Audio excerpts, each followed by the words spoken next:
Hello， 你好吗？我是 Jasmine， 欢迎来到我的频道。今天呢，又要跟大家聊一个在很多人看来非常羞于启齿的话题。其实关于永久脱毛的这个话题啊，我们很多跟我一样在性羞耻的这个大环境下成长起来的华人女性啊，都是非常羞于提及的。你就别说真正去做或者真正去分享了。就是在我们年轻的时候，我们大部分女孩子都羞于提及自己有体毛这个事情。我自己呢，来到澳洲之后，特别是来到墨尔本之后，我就发现大家对于除毛这件事情的态度是非常开放的。很多老外女生她们可能就会在更衣室就直接去刮毛，然后在电视上也有很多关于脱毛的广告。那包括我也看到有很多这种激光除毛的诊所，相对于国内的价格来说，这边的价格真的都非常的美丽。这期视频呢，我就会从以下几个方面来聊一聊这个话题：为什么做，在哪做，怎么做，包括你们特别关心的多少钱，痛不痛，有没有副作用，以及会不会再长出来。关于为什么不能做，其实我是有看到一些资料的，但是我非常的不同意。那些说不能除掉私密部位毛的文章呢，通常来说给的就是两个理由。第一个理由呢是私密部位的毛发是细菌的一个天然屏障。这一点我觉得很荒谬。如果是在以前，就是大家都衣不蔽体的时候，那当然私密部位长毛发是可以隔离细菌的。但是现在大家的私密部位都包得好好的，再加上这样一层所谓的天然屏障，很多时候不是阻挡细菌，而是会滋生细菌。那我自己的感觉呢，是除毛前和除毛之后状态是完全不一样的。除毛之后要比除毛之前要清爽太多，干净太多。我相信很多人都有这样的体验啊，就是每一次来大姨妈的时候，然后大姨妈的量比较大的时候，它就会跟私密部位的毛发粘在一起，然后很容易感到特别的憋闷，然后呢就很容易滋生细菌。其实有的姑娘啊，毛发发量比较多的话，她可能都会感觉这个卫生巾和自己的妹妹之间有一层毛在隔着，就这个真的是非常难清理的。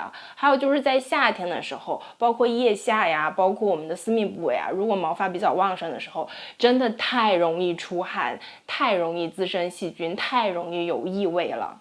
说不要除毛的第二个理由呢，就是在某一些你们懂的时刻，这个私密部位的毛发呢是有一些促进的作用，是有一些减少摩擦的作用。这个我也是非常不同意的，这个跟毛发根本就没有任何关系。所以总的来说，我觉得如果有一个这么好的解决方案，可以解决你的出汗发臭的问题，可以解决你的这个阴部的感染问题，可以解决你乱刮毛造成的毛囊炎的问题，为什么我们不去做呢？我之前在国内呢，大概是10几年前了，我当时就除了2边腋下的毛，当时是花了3000块人民币，也就是600澳币。后来我来澳洲之后呢，我就发现同样是600澳币，够我除全身的毛了。我觉得这个地方对于这个毛发旺盛新人实在是太友好了吧。这个经历呢，要追溯到6年前，我刚来墨尔本的时候，当时呢，我腋下的毛因为有一些就感觉有一些复发了，有一些再长回来了。所以呢，我就搜了一下墨尔本有没有相关的除毛的机构，然后呢，我就一家一家的在网上看评价呀，看价钱。我去的那家呢叫 Australian Laser and Skin Clinic。我当时找那家原因完全就是因为他们当时在打折，因为我就想说，我既然这个这么便宜，我就把我所有的这个需要除的毛都除掉吧。当时是需要除腋毛、腿毛、唇毛，包括我当时这个手指的这一块会长一些毛，然后我也想除掉。然后他又说，那其实我的毛发不算是太密，也不算是太旺盛，然后对于他们来说其实是工作量很小的。然后他就说，那你还有其他的什么地方需要除吗？然后我就说，那私密部位算吗？然后这一问不要紧，我真的是打开了新世界的大门。私密部位除毛呢，它有3个等级，留的毛量最多的叫 Bikini， 然后 Bikini 之后呢还有 Extra Bikini， 最少的那个叫 Brazilian。 然后我就问他能不能全部都除掉，他说全部除掉也是可以的。完了我就选择全部都除掉。于是呢，我在当天就有了第一次除毛。我这里简单跟大家说一下怎么去找到一个靠谱的诊所或者是靠谱的机构。其实我的方法就是很简单，在网上搜 Laser Hair Remover， 然后一个个去看它的 Google Review。其实你进到诊所之后呢，你是有一个大概的判断的，因为仪器呢它帮你操作的时候，它是要戴眼镜的，然后包括说它会详细的跟你介绍这个仪器打上去会有什么样的感觉，然后你的疗程大概是怎么样的。我当时呢是1年的时间，每2个月打一次，一共是6次。那可能根据不同人的体质不一样，那你需要的次数啊，然后需要的频率啊，可能也会不同。激光除毛的原理我在这边就不多说了，网上有大把的资料，你们可以自己去查。这里就说一下你自己需要准备的。第一个呢，就是除毛的时候不能是你的生理期。第二个呢，就是你在除毛的前2天不要去大量的接受日光浴这样的东西，就是因为它这个仪器呢是根据你毛囊的那个黑色素打下去的。如果是你整个皮肤都晒得很黑了，它的效果自然就不会很好。这也是为什么越是非常清晰的、非常大的那个毛囊，其实除的效果越好。我脸上是额头包括唇毛都是有除的，但是这2个部位其实是效果最不好的。它有一定的效果，也是一样除了6次，但是一直到现在我还是有少量的唇毛的。但是我身体其他部分的毛发就已经完全没有了。下面呢，再来讲一下你们最关心的痛不痛。简单的回答呢，就是痛，但是没有你想的那么痛。那我自己本身是一个比较怕疼的人，但是整个这个除毛的过程我是没有用麻药的。那我可以说是整个是在我的承受范围之内的。我相信想过激光除毛、想过永久除毛的姑娘呢，一定是之前试过了其他种方法了，所以我就用其他方法的痛感来做一个比较。刮毛当然是不疼的，但是等这个毛发再长出来的时候，就会长出那种很硬的毛，那你是非常难受、非常痒的，并且呢，你就会一直去挠它，然后挠完之后呢，又特别容易这个毛囊发炎。那如果是用蜜蜡，或者是用这个镊子拔，或者是用网上买的很多的这种除毛的仪器，其实原理都是把毛连根拔起来。那我自己的感觉呢，就是拔出来和激光除毛的痛感其实是相当的，只不过说它们的疼的方式是不一样的。激光除毛呢，更多的是比较热的、比较刺的那种仪器的那种痛。那下面我就再说一下整个除毛的这个过程。首先，它会把你残余的毛发给刮掉，然后在你身上需要除毛的部位呢画好线。接下来呢，就要在你需要除毛的部位呢涂一些啫喱，然后就开始一下一下的根据这个部位去打。那我自己的感觉呢是，除了私密部位痛感是比较明显的，其他部位的痛感真的就是完全是在承受范围之内的。如果你自己是一个特别怕疼的人，有很多地方呢，它也可以先给你冰敷一下，或者先敷一个麻膏。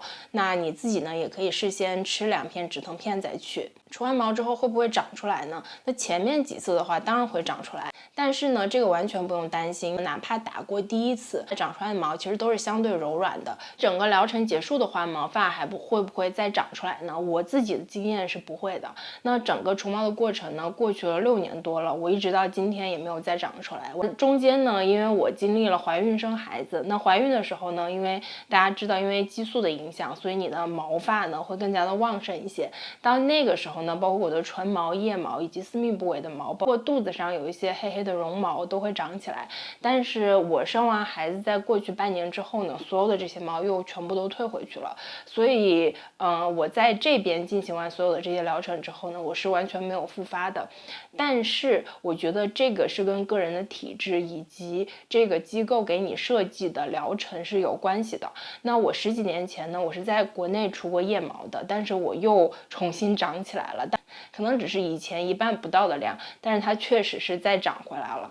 因为那个时候呢，我觉得是国内的这些医美啊，包括说除毛的这些行业发展的都没有那么的成熟，技术也没有那么的成熟。我当时是一共除了6次，每1个月回去除1次。所以我自己的感觉是呢，只要你的毛发量不是夸张的惊人的多，那么只要你是老老实实的把战线拉得足够的长，去跟着它的流程，跟着它给你设计的方案走的话，通常来说是不会重新长起来的。那下面呢，我就来讲一下会有什么副作用。那对于我来说是完全没有任何副作用的，只有无数的好处和无数的便利。当然有些人会反映说腋下和它的私密部位皮肤会更暗沉一些，我觉得对于大多数人来说完全没有任何影响吧。如果你真正介意的话，那你可能是需要咨询一下医美机构，说那我这些部位的话，我怎么样去漂白一下。好啦，那今天的话题呢，我就分享到这里了。希望这支视频涵盖了大部分你们想问的问题。那如果关于这个话题你们还有其他的疑问呢，也欢迎在视频的下方给我留言。同时呢，也真心希望大家可以把这支视频分享给需要的朋友。我真的觉得这么好的一个关于体毛的解决方案，值得应该让更多的人知道。真的不要再去交那些除毛产品的智商税了。最后我必须得说，如果说无痛分娩的那600刀是我此生花的最值的600刀，那么激光除毛的这600刀是我此生花的第2值的600刀。科技发展的红利明明就在那里，为什么不大大方方的去享用呢？人生有很多苦是不用吃的。